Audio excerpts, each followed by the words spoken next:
তারেক রহমানের নেতৃত্বাধীন সরকারের ৫ মাসের মাথায় অবশেষে রাষ্ট্রপতির পদ থেকে পদত্যাগ করেছেন ফ্যাসিস্টের দোসর মোহাম্মদ শাহাবুদ্দিন। সংবিধান অনুসারে তার স্থলে ভারপ্রাপ্ত রাষ্ট্রপতির দায়িত্ব গ্রহণ করেছেন স্পিকার অবসরপ্রাপ্ত মেজর হাফিজউদ্দিন আহমদ। সংবিধান অনুযায়ী ৯০ দিনের মধ্যে নতুন রাষ্ট্রপতি নির্বাচন হওয়ার কথা রয়েছে। সে কারণেই সর্বত্র এখন আলোচনা কে হচ্ছেন দেশের পরবর্তী রাষ্ট্রপতি। একটি সূত্র বলছে দেশের প্রথম নারী রাষ্ট্রপতি হিসেবে জুবাইদা রহমানকে বেছে নিতে পারে বিএনপি। আবার ডক্টর ইউনূসের নামও জোরালোভাবে আলোচনায় রয়েছে। আসলেই কি জুবাইদা রাষ্ট্রপতি হচ্ছেন? ডক্টর ইউনূসেরই বা সম্ভাবনা কতখানি? এছাড়াও এদের বাহিরে কারা আলোচনায় রয়েছেন? চলুন একে একে দেখে নেওয়া যাক। Number ১, doctor Yunus. আলোচনায় অনেকের নাম থাকলেও ডক্টর ইউনূসের নামটা বারবার জোরালোভাবে আলোচনায় চলে আসছে। বিএনপির অভ্যন্তরীণ চরম দলাদলি এবং দলীয় গ্রুপিং এর কারণে বিএনপির ভারপ্রাপ্ত চেয়ারম্যান তারেক রহমান নাকি দলের ভেতর থেকে কাউকে রাষ্ট্রপতি বানাতে চাচ্ছেন না। তিনি দলের বাহিরে থেকে নিরপেক্ষ কাউকে বঙ্গভবনের সিংহাসনে বসাতে চান। এবার আসুন আসল খবরে। পররাষ্ট্রমন্ত্রী খলিলুর রহমান কিংবা বিডার আশিকুর রহমানের মতোই তো প্রধান উপদেষ্টা ডক্টর মোহাম্মদ ইউনূসকে নিয়েও বিএনপির বহু নেতাকর্মী চরম সমালোচনা করেছিলেন। বিএনপির আমলেই তার বিরুদ্ধে মামলা পর্যন্ত হয়েছে। কিন্তু খলিল ও আশিকের মতো সে ডক্টর ইউনূসকে যদি শেষ পর্যন্ত বঙ্গভবনের মসনদে বসিয়ে দেন তারেক রহমান, তাহলে একটা রেকর্ডই হয়ে যাবে। প্রথমত, ডক্টর মোহাম্মদ ইউনূস একজন নোবেলজয়ী ব্যক্তিত্ব। বিশ্বজুড়ে তার যে বৈশ্বিক গ্রহণযোগ্যতা ও ব্যক্তিগত ব্র্যান্ড ভ্যালু রয়েছে তা খুব কম মানুষেরই আছে। তাকে রাষ্ট্রের সর্বোচ্চ পদে বসানো হলে বিশ্ব দরবারে বিএনপি সরকারের এক অভূতপূর্ব আন্তর্জাতিক গ্রহণযোগ্যতা তৈরি হবে। দ্বিতীয়ত, যুক্তরাষ্ট্র এবং ইউরোপীয় ইউনিয়নের শীর্ষ নীতি নির্ধারকদের সাথে ডক্টর মোহাম্মদ ইউনূসের অত্যন্ত ঘনিষ্ঠ সম্পর্ক রয়েছে। আর এই অঞ্চলেই বাংলাদেশের গার্মেন্টস প্রোডাক্ট সবচেয়ে বেশি যায়। তিনি বঙ্গভবনে থাকলে আন্তর্জাতিক পরাশক্তিগুলোর সাথে বিএনপি সরকারের নীতি ও সম্পর্কের পথ সুগম হবে। বাংলাদেশের গার্মেন্টস প্রোডাক্টের ওপর যে শুল্ক আছে সেটি প্রত্যাহার করার সুযোগ তৈরি হবে। নাম্বার ২, জুবাইদা রহমান। বাংলাদেশে একজন নারী রাষ্ট্রপতি হোক এমন আশা অনেকেরই ছিল। অ্যাক্টিভিস্ট পিনাকি ভট্টাচার্য বলছেন, একজন নারীকে রাষ্ট্রপতি করলে বিএনপি এবং তারেক রহমানের জন্য এটা একটা ইতিহাস সৃষ্টিকারী গ্রাউন্ড ব্রেকিং অ্যাচিভমেন্ট হবে। বাহিরে থেকে নেওয়ার দরকার নাই। বিএনপিতেই অনেক সিনিয়র নারী নেত্রী আছে, চাইলে বাহিরে থেকেও নেওয়া যায়। অনেক সর্বজনগ্রাহ্য নারী আছেন যারা প্রেসিডেন্ট হতে পারেন। আর এই মুহূর্তে বিএনপির আশপাশে থাকা নারীদের কথা বললে জুবাইদার নাম চলে আসে। পিনাকি বলেন, আমার স্বপ্ন ছিল খালেদা জিয়াকে বাংলাদেশের প্রথম নারী রাষ্ট্রপতি হিসাবে দেখা। সেই সৌভাগ্য তো হলো না, তাই জুবাইদাকে রাষ্ট্রপতি বানালে মন্দ হবে না। বন্ধুরা, জুবাইদার রাষ্ট্রপতি হবার বিষয়ে এই মুহূর্তে বিএনপিতে কোনো আলোচনা নেই। এটা শুধু আনঅফিসিয়াল দাবি। নাম্বার ৩, মির্জা ফখরুল। বিগত দিনে আন্দোলন সংগ্রাম ও ক্লিন ইমেজের কারণে হাইকমান্ডের গুডবুকে রয়েছেন বিএনপির মহাসচিব মির্জা ফখরুল ইসলাম আলমগীর। ঠাকুরগাঁয়ে তৃণমূল থেকে উঠে আসা এ নেতা ২০০১ সালে জোট সরকারের কৃষি প্রতিমন্ত্রী হিসেবে নিজের স্বচ্ছতা প্রমাণে সক্ষম হন। পরবর্তীকালে বিএনপির দুর্দিনে দলের ভারপ্রাপ্ত মহাসচিব হিসেবেও যোগ্যতার স্বাক্ষর রাখেন। এরই ধারাবাহিকতায় ২০১৬ সালের কাউন্সিলে তাকে মহাসচিব হিসেবে নিয়োগ দেওয়া হয়। সেই থেকে তার দায়িত্ব পালন নিয়ে দলের ভেতরে বাহিরে এক ধরনের সন্তুষ্টি আছে। বিশেষ করে জেল জুলুম ও নির্যাতন ভোগ করায় দলের হাইকমান্ডের কাছে তার জন্য এক ধরনের আস্থার জায়গা আছে। তাই রাষ্ট্রপতি পদ দিয়ে তাকে সম্মানিত করতে চায় দলটি। অন্যদিকে কোনো কারণে সরকারের দুর্দিন নেমে এলে একজন অভিজ্ঞ রাজনীতিবিদ হিসেবে তিনি সময়োপযোগী সিদ্ধান্ত নিতে সক্ষম হবেন বলে দলটির হাইকমান্ড মনে করেন, এমনটি জানিয়েছে দলীয় সূত্র।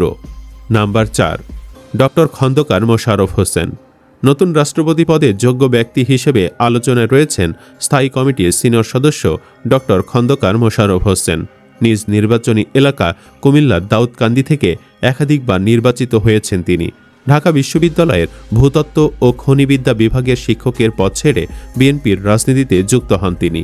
শুরুতে বিএনপির প্রতিষ্ঠাতা ছাত্র বিষয়ক সম্পাদক পদে দায়িত্ব পালন করেন। পরবর্তীকালে বিভিন্ন ধাপ অতিক্রম করে দলের স্থায়ী কমিটির সদস্য হন। ১৯৯১, ৯৬, ২০০১ ও ২০২৬ সালে নির্বাচনে কুমিল্লার দাউদকান্দি থেকে নির্বাচিত হন তিনি। বিভিন্ন সময়ে জ্বালানি, স্বরাষ্ট্র এবং স্বাস্থ্য ও পরিবার কল্যাণ মন্ত্রীর দায়িত্ব পালন করেন। ব্যক্তিগতভাবে তিনিও স্বচ্ছ ভাবমূর্তির অধিকারী। বিশ্ববিদ্যালয়ের সাবেক শিক্ষক হিসেবে দলের ভেতরেও তিনি সম্মানিত। এছাড়া বর্ণাঢ্য রাজনৈতিক ক্যারিয়ারের কারণে দল তাকে রাষ্ট্রপতি হিসেবে বিবেচনায় রাখতে পারে। নাম্বার 5, ডক্টর আব্দুল মঈন খান। স্থায়ী কমিটির সদস্য ডক্টর আব্দুল মঈন খান নরসিংদী 2 আসন থেকে মোট 4 বার সংসদ সদস্য নির্বাচিত হন। তার বাবাও সাবেক এমপি ও মন্ত্রী ছিলেন। বিএনপির একটি সূত্রের দাবি, ক্লিন মিষ্টভাষী হিসেবে ডক্টর মঈন খানকে রাষ্ট্রপতি পদে মনোনয়ন দেওয়া হতে পারে। সূত্রটি মনে করে, অতীতে একাধিকবার কৃতিত্বের সঙ্গে সরকারের মন্ত্রিত্ব পালন করেন তিনি। ত্রয়োদশ জাতীয় নির্বাচনে বিএনপি সরকার গঠনের পর ধারণা করা হচ্ছিল তিনি মন্ত্রিসভায় স্থান পাবেন, কিন্তু এখন পর্যন্ত সরকারের গুরুত্বপূর্ণ কোনো জায়গায় তাকে বসানো হয়নি। সে কারণে তাকেও রাষ্ট্রপতি করা হতে পারে বলে ধারণা করা হচ্ছে। ডক্টর আব্দুল মঈন খান বিএনপির উদারপন্থী ও আন্তর্জাতিক পরিমণ্ডলে পরিচিত মুখ।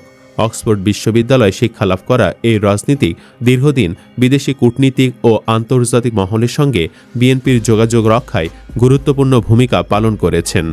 Number 6, M Nasimul Gani. রাষ্ট্রপতি হিসাবে রাজনৈতিক পরিচয়ের বাহিরে হঠাৎ আলোচনায় বর্তমান মন্ত্রিপরিষদ সচিব এম নাসিমুল গনি। এর আগে অনেকের নাম এলেও সম্প্রতি আলোচনায় এসেছে তার নাম। নাসিমুল গনি বাংলাদেশের একজন উচ্চপদস্থ সরকারি কর্মকর্তা। 2024 সালে অধ্যাপক মোহাম্মদ ইউনূসের অন্তর্বর্তী সরকার তাকে সচিব হিসেবে নিয়োগ দেয়। এরপরই তাকে সিনিয়র সচিবের মর্যাদা দেওয়া হয়। 2026 সালের ফেব্রুয়ারি থেকে তিনি বাংলাদেশ সিভিল সার্ভিসের উচ্চতম পদ বাংলাদেশের 26তম মন্ত্রী পরিষদ সচিব হিসাবে দায়িত্ব পালন করছেন।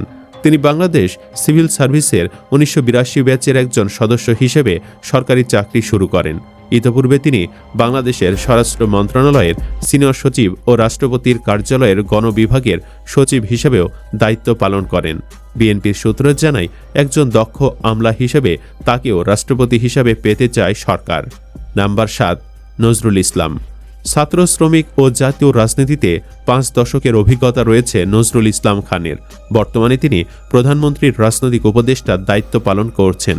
1971 সালের মুক্তিযুদ্ধের প্রাক্কালে জয়দেবপুর সর্বদলীয় মুক্তি সংগ্রাম পরিষদের কোষাধ্যক্ষ হিসেবে দায়িত্ব পালন করেন নজরুল ইসলাম খান। পরে শ্রমিক রাজনীতিতে সক্রিয় ভূমিকা রাখেন তিনি। 2001 থেকে 2006 সালে বিএনপি নেতৃত্বাধীন 4 দলীয় জোট সরকারের সময়ে কুয়েতে বাংলাদেশের রাষ্ট্রদূত ছিলেন। 2018 এবং 2026 সালে জাতীয় সংসদ নির্বাচনে বিএনপি নির্বাচন পরিচালনা কমিটির চেয়ারম্যানের দায়িত্ব পালন করেন। দলীয় নেতাদের ভাষ্যে বর্তমানে ডক্টর খন্দকার মোশাররফ ও মঈন খান শুধু সংসদ সদস্য হিসেবে দায়িত্ব পালন করছেন। অভিজ্ঞতা ও বয়স অনুযায়ী তাদের গুরুত্বপূর্ণ কোনো দায়িত্বে না রাখাকে রাষ্ট্রপতি হিসেবে বিবেচনার ইঙ্গিত দেয়। বিএনপির এক কেন্দ্রীয় নেতা নাম প্রকাশ না করে বলেন, রাষ্ট্রপতির দৌড়ে সাবেক সচিবের নাম আলোচনায় রয়েছে। তবে আমার ধারণা, বর্তমান রাজনৈতিক বাস্তবতায় দল একজন অভিজ্ঞ নেতাকেই রাষ্ট্রপতি পদে বসাবে, কারণ এই পদে দায়িত্ব পালনের মতো যোগ্য মানুষের অভাব বিএনপিতে নেই। উল্লেখ্য, রাষ্ট্রপতি নির্বাচনের আগে স্পিকারের সঙ্গে আলোচনা করে তফসিল ঘোষণা করেন নির্বাচন কমিশন। সংবিধানের 123 অনুচ্ছেদে বলা হয়েছে, রাষ্ট্রপতি পদের মেয়াদ অবসানের কারণে পদ শূন্য হলে মেয়াদ সমাপ্তির তারিখের পূর্ববর্তী 90 থেকে 60 দিনের মধ্যে নির্বাচন করতে হবে।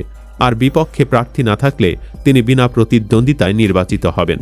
তফসিল ঘোষণার পর সংসদ অধিবেশন চলাকালীন এ নির্বাচনের ভোট অনুষ্ঠিত হয়। ভিউয়ার্স, পরবর্তী রাষ্ট্রপতি হিসাবে আপনি কাকে দেখতে চান? কমেন্ট বক্সে জানিয়ে দিন আপনার মতামত। ভিডিও ভালো লাগলে লাইক দিন আর অবশ্যই চ্যানেলটি সাবস্ক্রাইব করুন। ধন্যবাদ।